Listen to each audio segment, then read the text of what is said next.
Ahmad Dahlan. Pada akhir abad ke-19, di sebuah kampung yang bernama Kauman yang terletak di kota Yogyakarta, lahir seorang anak laki-laki yang bernama Raden Ngabei Ngabdul Darwis yang dikenal sebagai Muhammad Darwis. Muhammad Darwis lahir pada tanggal 1 Agustus 1868. Beliau lahir dan tumbuh dalam keluarga ulama dan tinggal di lingkungan Keraton Yogyakarta. Ayahnya, Abu Bakar, adalah khotib Masjid Besar Keraton Yogyakarta. Pada usia 15 tahun, tepatnya pada tahun 1883 Masehi, beliau berangkat ke Makkah untuk pertama kalinya. Di sana, beliau membaca tulisan-tulisan Jamaluddin Al-Afghani, Muhammad Abduh, dan Rashid Ridho.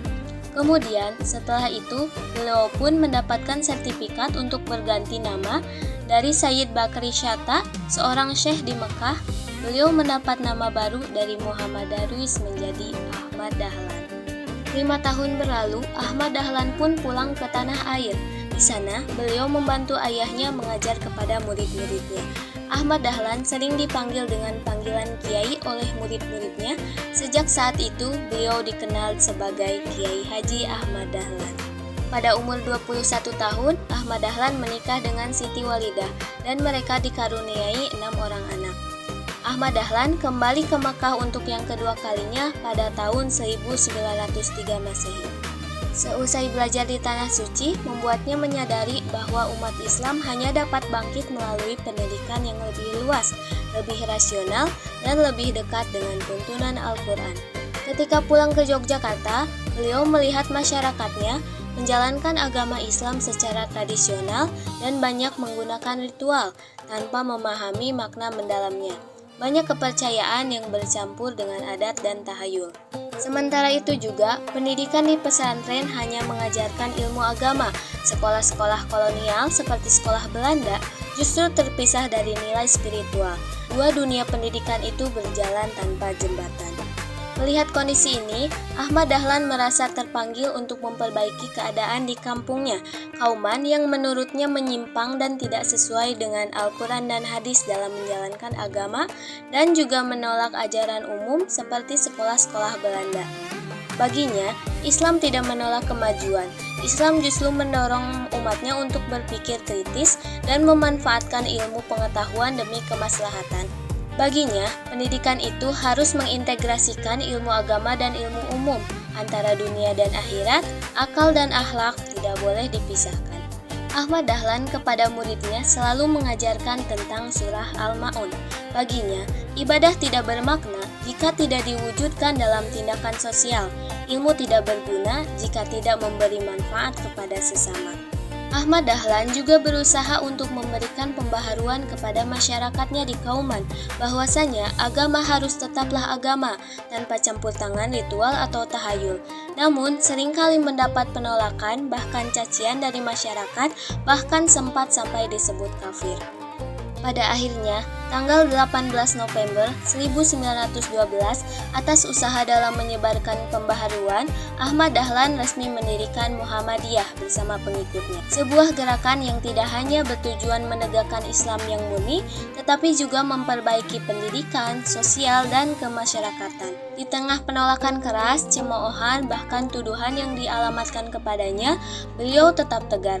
Ia tetap mengajar, tetap menuntun, dan tetap mendirikan lembaga pendidikan Muhammadiyah. Dengan berdasarkan surat Al-Ma'un, inilah dasar mengapa sekolah-sekolah Muhammadiyah yang beliau dirikan tidak hanya mengajarkan membaca dan berhitung, tetapi juga menanamkan kepedulian terhadap anak yatim, fakir miskin, dan masyarakat lemah. Pemikiran pendidikan Islam menurut Kiai Haji Ahmad Dahlan.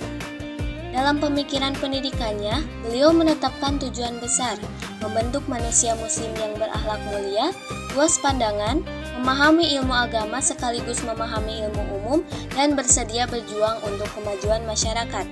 Baginya, pendidikan bukan hanya sekedar hafalan, tapi proses yang melibatkan kecerdasan intelektual, spiritual, emosional, dan sosial.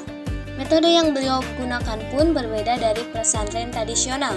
Beliau membawa sistem pendidikan modern, ruang kelas, bangku, papan tulis, kurikulum terstruktur, hingga relasi guru dan murid yang harus lebih dialogis.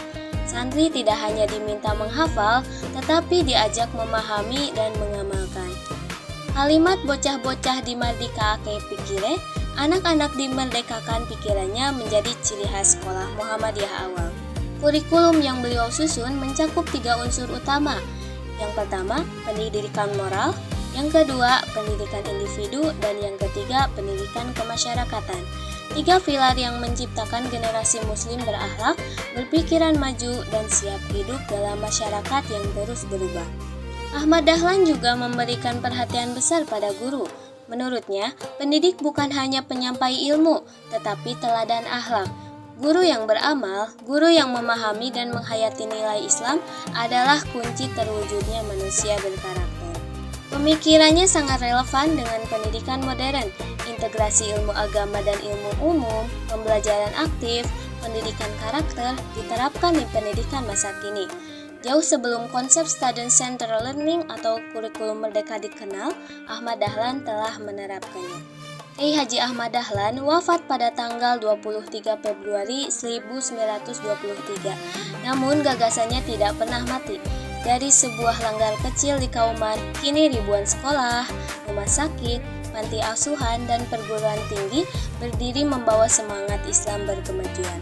Inilah Ahmad Dahlan, sosok sederhana yang membuktikan bahwa pendidikan adalah jalan paling mulia untuk mengangkat martabat manusia.